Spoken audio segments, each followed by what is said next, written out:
মহাশিৱৰাত্ৰিৰ প্ৰাক মুহূৰ্তত মহাভৈৰৱ মন্দিৰ প্ৰাংগণত শ্ৰব্য সফুৰা হৰ হৰ মহাদেৱ উন্মোচন।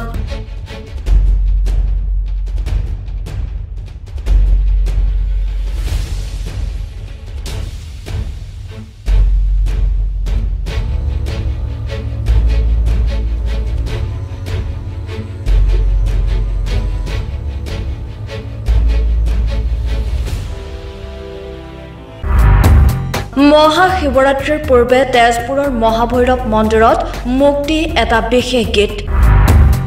মহাভৈৰৱ মন্দিৰৰ সন্মুখৰ বিশাল শিৱমূৰ্তিৰ সন্মুখতে মুক্তি দিয়া হ'ল অসমীয়া গীত হৰ হৰ মহাদেৱ।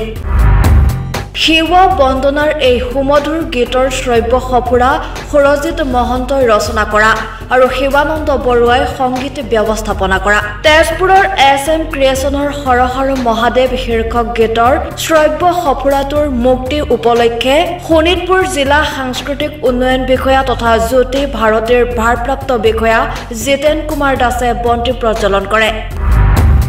অতিৰিক্ত জিলায়ুক্ত গৰ্গমোহন দাস, জিতেন কুমাৰ দাস, আমন্ত্ৰিত অতিথি তেজপুৰ বিশ্ববিদ্যালয়ৰ অধ্যাপক তথা লেখক ডক্টৰ পংকজ বৰা, পংকজ বৰুৱা, উৎপল বৰা আৰু সংগীত ব্যৱস্থাপক শিৱানন্দ বৰুৱাৰ লগতে গীতৰ স্ৰষ্টা সুৰজিৎ মহন্তৰ সৈতে হৰ হৰ মহাদেৱ আনুষ্ঠানিকভাৱে উন্মোচন কৰে। হৰ হৰ মহাদেৱত কণ্ঠদান কৰিছে নিপু ভূঞাৰ লগতে শশাংক কলিতা আৰু জুলি বৰুৱাই। মুক্তি অনুষ্ঠানত সুধাকণ্ঠ আৰু জয়ন্ত হাজৰিকাৰ গীত পৰিৱেশন কৰাৰ লগতে গৌতম নাথে বাঁহী বাদন কৰে।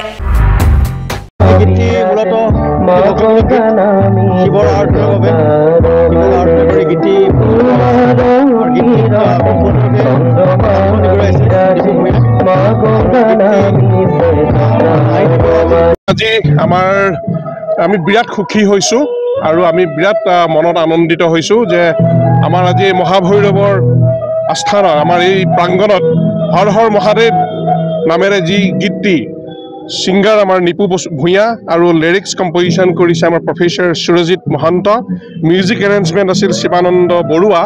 খুব সুন্দৰ গীত তেখেতসকলে আজি বনাইছে।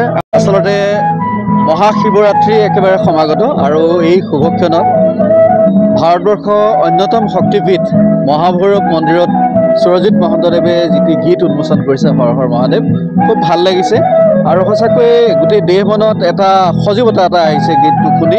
সুন্দৰ পৰিৱেশত আমাৰ তেজপুৰ BEd কলেজৰ সুৰজিৎ মহন্ত ডাঙৰীয়া দেৱৰ যিটো হৰ হৰ মহাদেৱ নামৰ এটা সুন্দৰ গীত, তেখেতে এটা আমাৰ পুৰণা আমাৰ নিজৰ ঐতিহ্য আৰু আধুনিক সংগীতৰ এটা সংমিশ্ৰণ ফিউজন কৰি পেলাই অতি সুন্দৰভাৱে এটা গীত তেখেতে আচলতে সৃষ্টি কৰিছে আৰু তাৰ কাৰণে আমি তেখেতক ধন্যবাদ জনাইছোঁ।